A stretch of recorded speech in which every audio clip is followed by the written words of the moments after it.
Queridos amigos, sean todos bienvenidos a Mirada Semanal, el podcast de actualidad de Latinoamérica 21.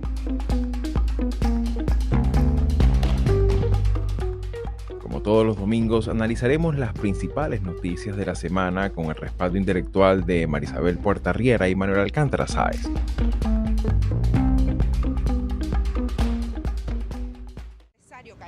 Es necesario que los estudiantes se agrupen. ¿Por qué? Porque la FEU es la organización rectora de los estudiantes. Es lo que habla por ellos. Hay que detener esto. No se contó con los estudiantes. Hay que detener el estudio porque no puedo estudiar. Si no tengo información actualmente, no puedo estudiar. Entonces, ¿para qué voy a continuar? Hay que detener, hay que hablar, hay que dialogar. Y si para eso es necesario detener las universidades, detener las clases, detener lo que hay, se detienen los salones. En los últimos días se han registrado más de 850 eventos de protesta a nivel nacional tras el abrupto aumento de las tarifas del Internet, lo cual ha provocado que principalmente sean los estudiantes quienes se levantan en Cuba. Y es que la decisión tomada por la empresa estatal ETEXA, la cual tiene el monopolio de este servicio, ha conseguido que el sector universitario sea el epicentro de esta nueva expresión de resistencia frente a la dictadura más longeva del hemisferio. Los estudiantes de una decena de facultades y 5 universidades decidieron la convocatoria a huelga hasta que se revierte el encarecimiento de un servicio que en los últimos años se ha convertido en la única rendija de libertad y contraste de la narrativa oficial. Este aumento dramático del servicio llega en el que quizás sea el momento más crítico de la economía cubana desde los tiempos del régimen especial durante los años 90. Para entender qué alcance tendrán estas protestas, resulta necesario conocer qué cambió en la sociedad cubana desde las movilizaciones de 2021 para que sea precisamente el sector estudiantil los que se levantan en Cuba en esta ocasión. Para ofrecer luces a este tema nos acompañó Armando Chaguaceda, historiador y máster en ciencia política, investigador especializado en los procesos de democratización y autocratización en Cuba, Nicaragua y Venezuela, así como experto en los vínculos geopolíticos con América Latina de la Rusia postsoviética. También para este programa contamos con la compañía de Carlos Rodríguez Arechavaleta, doctor en ciencia política, profesor e investigador de la Universidad Iberoamericana de México, especializado en la historia institucional republicana de Cuba, transición política y democratización. Ambos columnistas de Latinoamérica 21, quienes nos ayudarán a entender este nuevo episodio de conflicto interno en el contexto represivo cubano. Soy Xavier Rodríguez Franco, les hablo desde Davenport, Florida, y hoy es domingo 8 de junio de 2025. Y bien amigos, sean todos una vez más bienvenidos a Mirada Semanal, y para esta semana teníamos previsto varios temas, pero quisimos hacer un paréntesis especial sobre lo que ha venido ocurriendo, como lo reseñábamos en la introducción, en Cuba y bueno, estamos acompañados con dos grandes invitados que nos van a aportar luces, ¿no? Sobre todo por las características particulares que representa algún tipo de protesta, algún tipo de resistencia en un contexto autoritario y con un aparato represivo tan longevo como el caso cubano, pero en particular me gustaría, y con eso abro el turno con Armando. Me gustaría un poco saber, sobre todo para la mirada no experta, para la mirada que no esté familiarizada con la dinámica cubana, fuera de venezolanos, fuera de nicaragüenses, sino que de alguna manera para las personas que nos escuchan, qué sé yo, desde Chile o quizás desde España o en otro país de América Latina, que tenga precisamente este espíritu de duda e incertidumbre, porque bueno, se sabe también que una de las variables fundamentales es el tema de las luchas de narrativas y sobre todo el tema de la censura, de lo que se sabe en un contexto de poco flujo de información verificable, como el caso cubano. Y bienvenido a Mirada Semanal.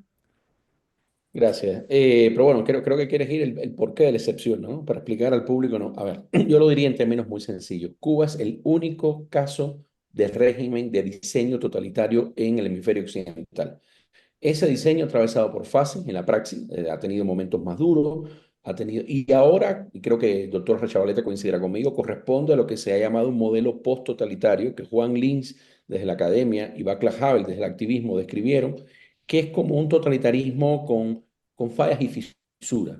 Pero ojo, ese totalitarismo que se vuelve post-totalitario no se vuelve porque hay una voluntad del aparato dominante de dejar de controlar, sino porque hay cambios en la sociedad que van de alguna manera limitando la capacidad de control. Lo que quiero decir es que, de todas maneras, en su fase post-totalitaria, el modelo mantiene un partido único, mantiene un monopolio del control sobre el espacio cívico, es decir, toda forma de organización, de participación, de expresión, esos derechos, ¿verdad? Esos espacios y libertades del espacio cívico, ese concepto se usa tanto ahora, en Cuba pertenece por ley y por diseño al Estado que está colonizado por un partido único, ni siquiera un partido hegemónico único, y que además en la nueva reforma de la Constitución nueva del 2019 se consagró todavía más como vanguardia del Estado y de la sociedad. Entonces, lo que tenemos en Cuba es que durante más de 60 años, casi 70 años ahorita, hemos tenido un diseño que por ley y de facto prescribe cualquier forma de organización, manifestación, protesta, incluso, y esto lo podemos contar como testimonio más adelante, incluso si se reclama honesta o por táctica de izquierda. O sea, no importa que usted se reclame de izquierda, o sea, hay personas que hemos participado en espacios, movimientos, ideas de izquierda dentro de Cuba, dentro de la Academia Cubana, igual fuimos reprimidos. O sea, es un Estado, yo siempre he dicho, autonomófobo, que tiene fobia a la autonomía, que necesita un control total. Lo que ha pasado, y con esto cierro para explicar un poco por qué estas cosas, es que aún cuando el diseño es ese, se ha producido un cambio al mismo tiempo. El Estado se mantiene siendo un Estado por diseño totalitario, muy represivo, aprueba nuevas leyes de control de las comunicaciones, de los medios, del espacio social, no aprueba otras leyes que tenía anunciada en su reforma de pinkwashing como la ley de manifestaciones, pero tiene más de 500 presos, una cantidad de centenares de presos por protestar. ¿Y por qué los tiene? Porque lo que sí ha cambiado es la sociedad.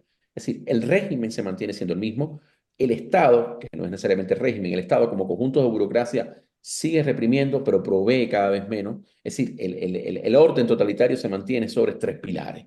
Se mantiene sobre el control, sobre la cooptación, dar bienes públicos o privados, y sobre la legitimidad, la propaganda. Legitimidad y cooptación decaen.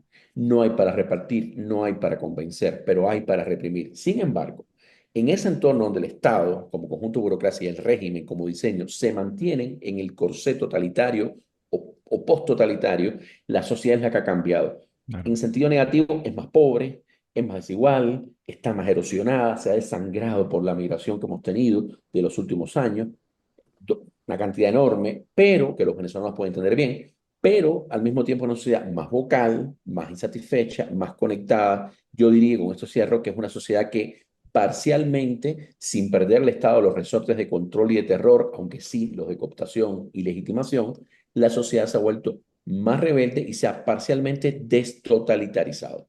Claro, claro. Y en ese sentido, creo que obviamente estamos hablando de sujetos dinámicos, ¿no? Y que ciertamente tú, digamos, desde el punto de vista de diseño institucional, puedes tener ciertos controles, ciertas capacidades de controlar variables, pero las sociedades son a veces tienen estas características, ¿no? Y precisamente aprovecho también para darle la palabra de bienvenida a Carlos, que ya hace un tiempo hablábamos sobre aquel fenómeno del 2021 y que ha cambiado en la sociedad. Cubana desde entonces, porque claro, ciertamente lo que resulta interesante de este caso en particular, de estas protestas que tienen su epicentro en el ámbito académico, universitario, esa sería como un poco la pregunta, ¿no? ¿Qué ha cambiado de 2021 a 2025, por una parte, pero por otra parte, qué elemento simbólico tiene a efectos de esta protesta? Un segmento que, como bien decía una de las chicas en las pocas entrevistas que se han podido conocer, decía, bueno, sin acceso a la información, ¿qué sentido tiene que vayamos a la universidad, ¿no? Y eso tiene un componente ahí incluso también hasta ideológico, ¿no? Que bueno, si están privatizando el acceso a la información por estas tarifas, por este tarifazo del Internet, entonces no, ahí se cae un poco la gran mentira de la monserga socialista de los derechos para todos, ¿no? Por igual. Y bienvenido, Carlos.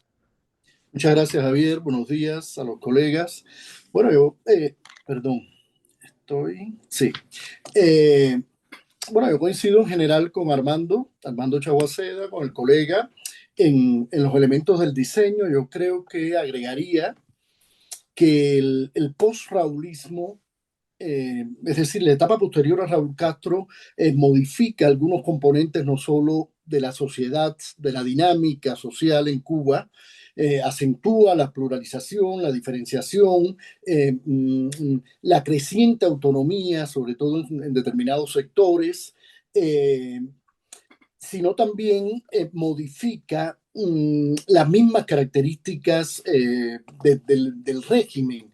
Recordemos que el totalitarismo cubano es un totalitarismo de matriz revolucionaria que se basó o se construyó fundamentalmente en base a dos componentes, un liderazgo carismático y una ideología nacionalista revolucionaria, epopéyica, etcétera.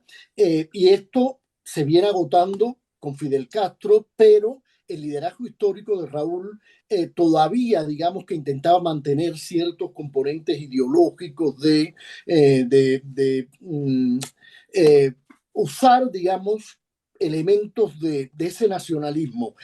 La etapa posterior a Raúl, yo creo que el elemento que define esta etapa raulista es la transferencia de parte importante de la toma de decisiones a una racionalidad económica que cada vez está más alejado de cualquier componente de liberación, socialización o movilización popular.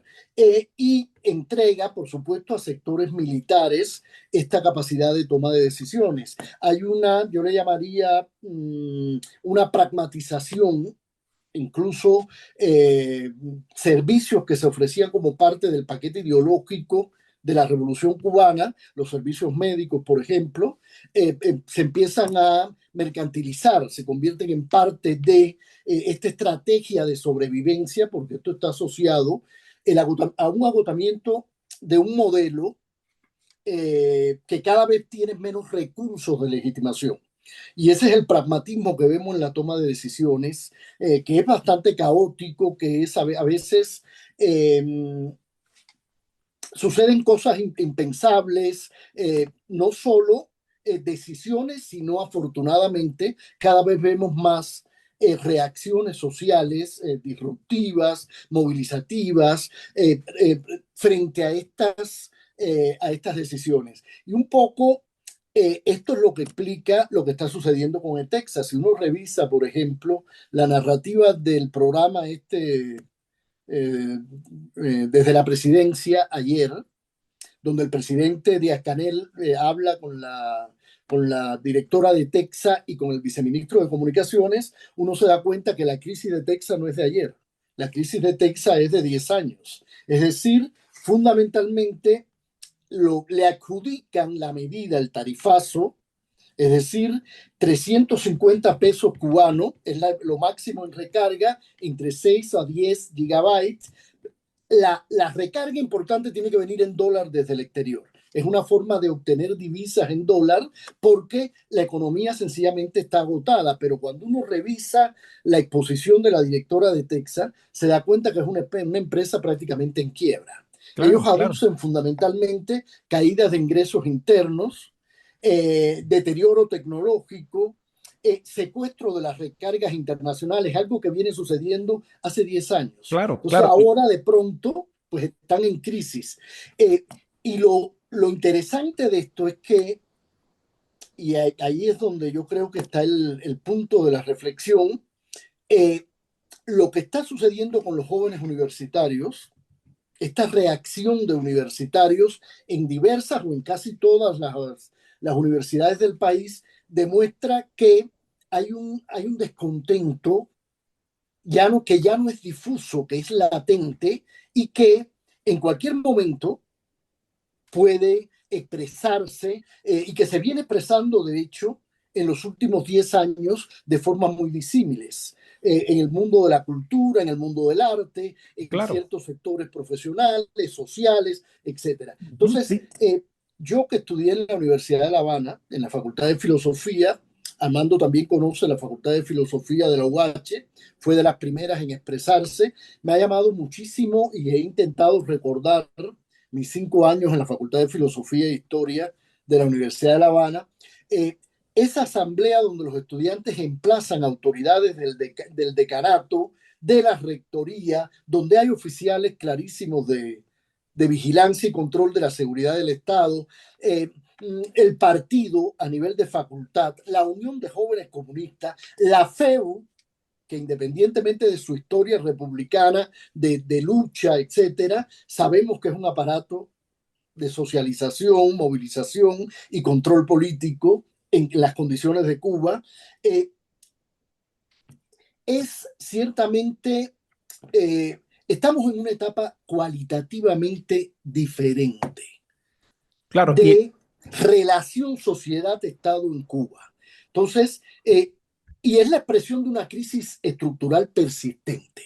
Y eso, la narrativa de la élite política, de Ascanel, por ejemplo, no, es decir, las justificaciones que aducen no van en esta dirección, en la comprensión de que es una crisis estructural. claro. Claro, Texas es un monopolio estatal. Claro, no, eso creo que es un tema importante, ¿no? Considerar que todo lo que funciona por libre en estos esquemas tan represivos, donde no tan solo el sector, el espacio público, sino también el espacio empresarial, ciertamente tiene que gozar de la anuencia de la dictadura. Y en ese sentido, pues también es algo que ciertamente va mostrando ese agotamiento, ese debilitamiento y sobre todo que se nota también a nivel comunicacional. Sin embargo, ya hemos visto un poco, y gracias a los dos porque nos han permitido ver como una panorámica de lo que ocurre puertas adentro, pero también aquí en estos factores, como siempre hemos hablado en muchas otras ocasiones, también estos procesos también de cambio o de potencialidad de cambio político que evidentemente no es fácil porque estamos hablando de la dictadura más longeva del hemisferio, pero también está el elemento internacional, cómo se está comportando digamos, la comunidad internacional. Y para ello me gustaría incorporar la apreciación de Marisabel, porque bueno, ciertamente también aquí en el estado de la Florida, el exilio cubano ha tenido un papel importante en explicarlo, ¿no? Sobre todo en explicarlo en inglés. También vemos también, por ejemplo, el caso del propio México. Ya no está López Obrador con ese compromiso tan sólido de apoyar la isla. Ya no tiene el apoyo de Venezuela, entre otros factores. Y sin embargo, en ese sentido me gustaría un poco incorporar tu apreciación, Marisabel. ¿Cómo miras tú esto, considerando también todo lo que ha venido pasando también a nivel de política migratoria aquí en Estados Unidos, que toca tan sensiblemente a la comunidad cubana? Esta semana ha estado particularmente movida, pero la realidad es que desde el 20 de enero nosotros, los latinos, hispanos y sobre todo aquí en Florida, hemos estado viviendo muy de cerca las nuevas políticas migratorias, pero en particular esta semana hemos tenido discusiones en grupos de activistas porque los ataques están sintiéndose en comunidades que antes no eran objetivo de estas eh, políticas tan agresivas. Justamente esta semana, eh, claro, la decisión no es de esta semana. Sabemos que fue a finales del mes pasado que uno de los artistas premiados eh, aquí en Estados Unidos por la canción Patria y Vida Mm, recibió una orden de deportación. Él ha ujú. aclarado que fue por un problema realmente de asesoría jurídica, que es parte de las circunstancias que nos toca vivir aquí a muchos que no tenemos los recursos para tener un abogado.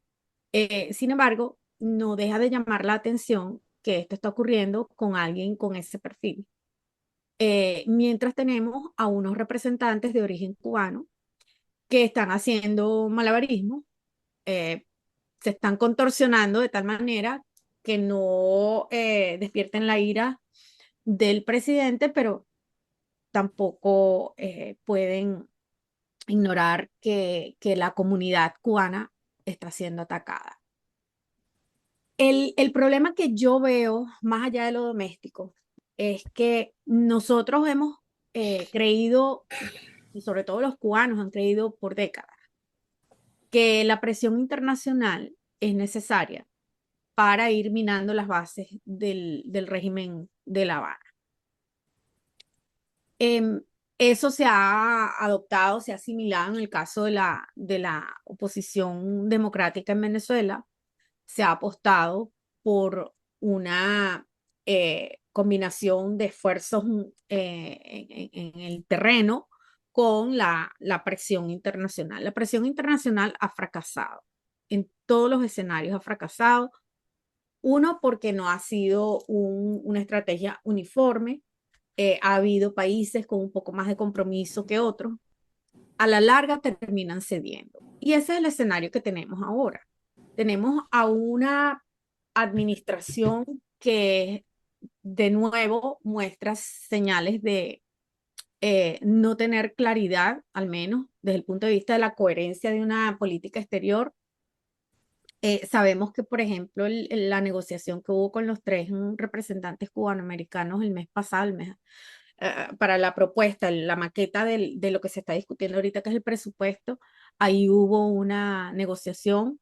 Los tres votaron a favor de la maqueta de ese presupuesto para que entonces se eliminara la licencia de Chevron. Estamos así. Es un tema transaccional porque tenemos un presidente que es fundamentalmente un estilo de liderazgo que es transaccional. Y Claro, con ahí toda la contingencia que eso supone a efectos de política exterior, porque bueno, en el ámbito bursátil, en el ámbito de los negocios, pues sí, pero la en el caso de la naturaleza es política exterior, cambiante, pero en el plano de política exterior tú no aquí puedes manejar una estamos, política exterior de forma tan errática, ¿no? es que estamos en manos de un tipo que ayer se agarra, se esmoña con su principal financista y mientras tanto nosotros tenemos miles de presos políticos entre Cuba, Nicaragua, Venezuela y ahora El Salvador, ¿verdad? ¿Qué tipo de presión internacional podemos esperar nosotros del principal promotor de la democracia cuando está haciendo negociaciones con Bukele? ¿Cuánto falta para que Trump también haga negociaciones? Bueno, las está haciendo con Maduro. Entonces, hay un problema y es cómo hacemos nosotros para atacar esos cimientos de estos regímenes, como en el caso de Cuba, cuando realmente no existe en este momento quizás es mucho más comprensible, pero no existe capacidad desde el punto de vista de las democracias del mundo de ponerle más presión a esto, porque esas mismas democracias están en crisis. Claro, claro, y creo que ahí Se le está está la dejando pregunta. al Sí. abandono a todos o a estos tres países fundamentalmente, que tienen unas crisis económicas tremendas, pero que también tienen cerrados todos los espacios. Esto de Internet en Cuba es un elemento de una situación muchísimo más severa Mm. están deportando cubanos aquí. Entonces, dicen que Cuba es un régimen terrorista, colaborador del terrorismo, pero están deportando cubanos. No es solo venezolano, no es solo nicaragüense, no se trata solamente de haitianos. Claro, y en ¿Cuál ese es el sentido, tipo de presión internacional que podemos esperar de esa política? claro, y en ese sentido me gustaría dirigir directamente para la última ronda a Armando, sobre todo que, bueno, como bien has dicho, creo que ha sido muy, muy, muy revelador, que, bueno, ciertamente también hay que hacer política comparada en su propio país, ¿no? Lo que vivimos en los años 90 no es exactamente los primeros 10 años de los 2000. En el 2025, estas protestas la sociedad ha cambiado y también la sociedad internacional ha cambiado. Sin embargo, a efectos del futuro inmediato, obviamente nosotros nos hacemos aquí futurología, pero me gustaría un Ujú. poco tu palabra de qué pudiéramos esperar a diferencia del 2021 sobre estas protestas que bueno, hasta ahora se registran en buena parte del territorio cubano. A ver, primero, muy rápido. El 21 vimos un estallido. El estallido es anárquico, desorganizado, sí es político, no vamos a despolitizarlo. Se pedía comida, agua, luz, que se fueran todos los epítetos polificables posibles a los gobernantes, libertad y abajo el comunismo. Sí fue político, fue un estallido. Los estallidos son como flamas que brotan y se apagan, ¿no?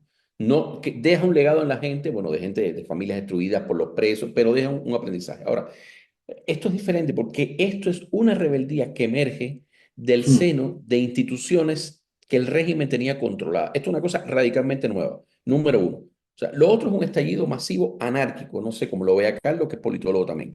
Pero esto es una expresión de rebeldía de estructuras, de una estructura mayor que se empiezan a desgajar, que empiezan a hacer un discurso autónomo desde la propia estructura. Y fíjate que por eso, y no tienen que hacerlo, y sería un error. Y por eso te digo que no metamos mucho la variable externa porque simplemente no está jugando y el régimen quiere que juegue.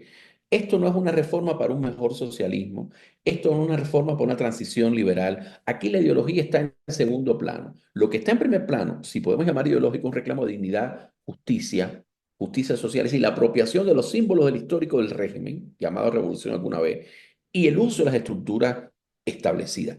Yo creo que esas dos cosas son importantes. Parte de las estructuras establecidas se han revelado con un discurso no ideológico, sino post-ideológico, porque no está jugando de las claves de la ideología del siglo XIX y XX, pero sí está hablando de derecho, de dignidad, de participación, de transparencia. Yo a esos estudiantes que han llegado mucho más lejos que lo que llegamos yo y Carlos en nuestra época, donde también había pequeñas rebeldías, porque siempre hubo pequeñas rebeldías, pero nunca fue esto, y nunca fue esto, porque la sociedad ha cambiado y porque está conectada. Son dos cosas distintas. O sea, mira chicos, ya que esto pasara es ganancia. O sea, yo no Mm, espero nada más que sorprenderme cada día. Y ya llevamos 3, 4 días donde, por ejemplo, cada día que nos levantamos hay una facultad que se pronuncia. Hay un nuevo grupo. Otra cosa, hay un grupo de profesores, por cierto, de la facultad mía y de Carlos, que se han pronunciado. Nunca jamás tú veías eso, salvo casos de profesores individuales, porque los tres pilares del totalitarismo, a diferencia de una dictadura tradicional, son en la universidad, y esto puede ser interesante para la audiencia, y ojalá la audiencia latinoamericana lo entienda y se solidarice, porque aquí es increíble que, por ejemplo, organizaciones estudiantes como la OCLAE, que es una organización cuya sede está en La Habana y que además en una anomalía democrática, su presidencia permanentemente recae en la Federación Estudiantil Cubana, mira qué cosa más democrática, permanentemente está ahí, no es que voten un chico de izquierda colombiano, chileno, bien, no se ha pronunciado. Nuestro queridísimo Consejo Latinoamericano de Ciencias Sociales, que habla de cualquier protesta que le hacen al último alcalde neoliberal en La Puna, allá, no se ha pronunciado. Entonces, pronúnciense, porque esto no está pasando ni en Madagascar ni en Chipre, ni en Madagascar ni en Chipre. Pero volviendo al punto, aquí hay una situación distinta. Aquí hay una discusión desde dentro de las estructuras mm. conectada con los jóvenes y un grupo de profesores se ha pronunciado los tres mecanismos para explicarlo y terminar. En cada facultad cubana, en cada instituto cubano hay una oficina de la seguridad del Estado, del SEBIN cubano, una oficina con un tipo que además quiere ser muy campechano en dependencia del tipo que te toque, y a veces el amigo de Carlos y el amigo de Javier, y oye María, ¿cómo amaneció tu mamá? O sea, pero es un policía político en cada facultad. Esto no es el SEBIN entrando en los CB, ¿ok? Esto es una oficina en la facultad. Todo el mundo sabe dónde está. Segundo, hay profesores que colaboran con la represión, que delatan a sus compañeros y a sus estudiantes. También tenemos historia, Carlos y yo conocemos los casos.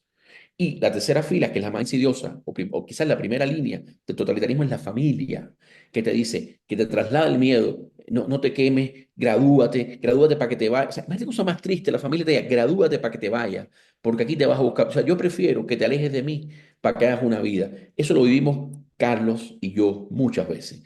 Entonces, esos tres pilares, a pesar de esos tres pilares, brotó esta rebeldía.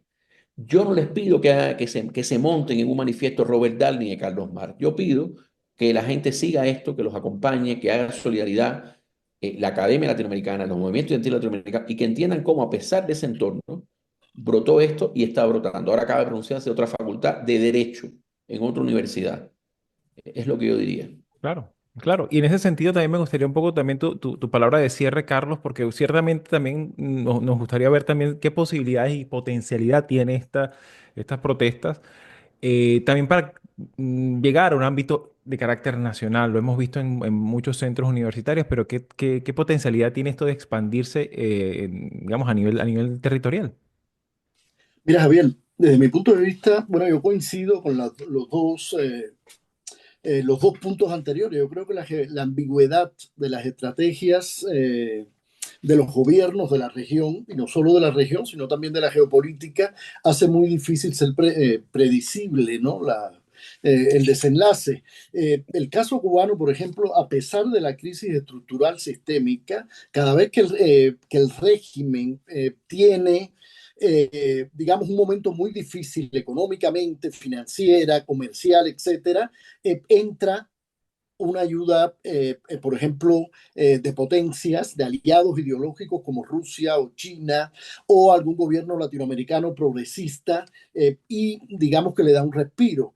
Es difícil, como bien explicaba María, eh, tratar de unificar una estrategia de rechazo y Armando ha sido explícito respecto a la influencia que tiene el gobierno cubano, la diplomacia cubana, no solo en ciertos gobiernos, sino en sectores internacionales, organizaciones estudiantiles, de investigación, cultural, etcétera. En el caso mexicano esto es muy visible, el activismo de la embajada cubana actual, las actividades, las redes que se están estableciendo, etcétera. El entorno también político de ciertos países con orientación progresista mayorías que intentan convertirse incluso en hegemonías, como acá, hace muy difícil pronunciarnos y construir, digamos, mecanismos de presión internacional.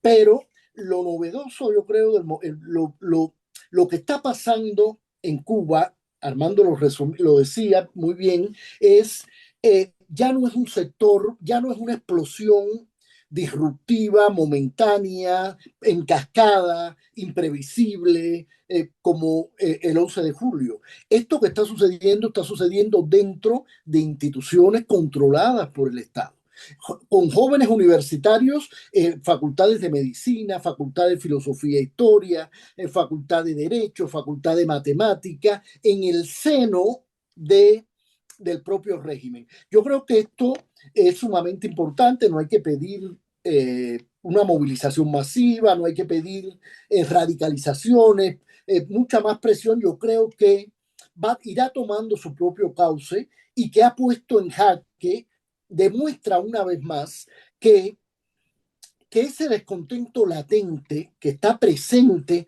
en sectores diversos de la sociedad cubana puede explotar en cualquier momento. Es decir, transmite inseguridad al régimen. Si uno ve, por ejemplo, el programa este que te comentaba de ayer, el presidente se ve bastante inseguro, recurriendo continuamente al viceministro de Comunicación y a la presidenta de Texas para que den explicaciones. Y siempre vuelve a hablar del futuro, resolveremos, estaremos en contacto. Hay un miedo latente, Claro, porque ya no es la calle, ya son los estudiantes de Derecho de la claro. Universidad de La Habana, los ingenieros de la Universidad de Holguín, la Universidad de Santa Clara. Ahí me acabo de enterar que ayer hubo una reunión muy tensa en la Universidad Central de las Villas con dirigentes de Texas, de la provincia, y los estudiantes, etcétera. Yo creo que esto es muy importante. No es un factor internacional, es decir, yo creo que esto lo que lo hace interesante es que surge dentro de instituciones que el régimen controla y a Claro, los cuales le presta mucha atención. y precisamente No por es, eso el es que hay factor que, internacional acá sí, no está jugando, claro. digamos, Claro, y en de ese forma sentido, por supuesto, vamos a importante. seguir muy atentos a lo que se vaya desarrollando. Bueno, disculpe que se nos ha echado un poquito el tiempo encima. Muchísimas gracias a los dos por participar. Y bueno, seguiremos pendiente a ver cómo se desarrolla esta dinámica que sigue su proceso en Cuba. Si llegaste hasta aquí y te interesan estos temas, puedes ayudarnos a seguir haciendo estos vídeos, dándole like, compartiendo, comentando y suscribiéndote al canal de YouTube de Latinoamérica 21. Puedes acceder también a todos nuestros episodios entrando en nuestra página web latinoamerica21.com/podcast y en las principales plataformas de audio. Subimos videos nuevos todas las semanas, así que nos veremos en Mirada Semanal muy pronto.